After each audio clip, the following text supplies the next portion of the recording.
हा व्हिडिओ त्यांच्यासाठी आहे ज्यांचं शिक्षण बाहेरच्या देशामध्ये झालंय आणि आता परत जॉबसाठी ते दुसऱ्या देशामध्ये ट्रॅव्हल करतायत। मग अटेस्टेशनची प्रोसेस ही इंडियामधील डॉक्युमेंटवरती वेगळी असते आणि बाहेरच्या कंट्रीमधील डॉक्युमेंटवरती वेगळी असते का, हे आजच्या व्हिडिओमध्ये आपण जाणून घेऊया।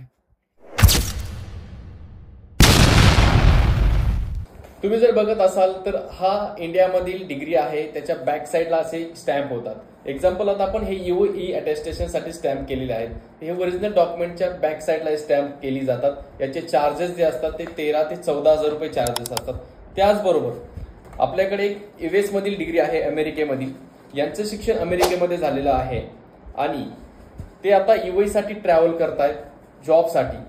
तर ते स्टॅम्पिंग आणि हे स्टॅम्पिंग सेमच आहेत, फक्त फरक हाच आहे की याच्या ओरिजिनल डॉक्युमेंटच्या बॅक साईडला स्टॅम्प न होता याला एक पेपर अटॅच केलेला आहे आणि त्याच्यावरती हे स्टॅम्पिंग झालेले आहे।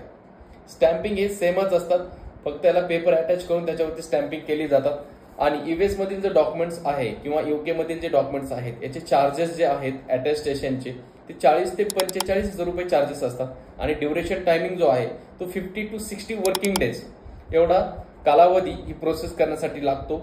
इतकाच फरक या दोन्ही प्रोसेसमध्ये आहे, दोन्ही डॉक्युमेंट्समध्ये आहे, इंडियामधील डॉक्युमेंट्समध्ये आणि US UK मधील डॉक्युमेंट्स।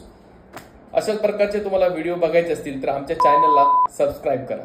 द देवा गाईड।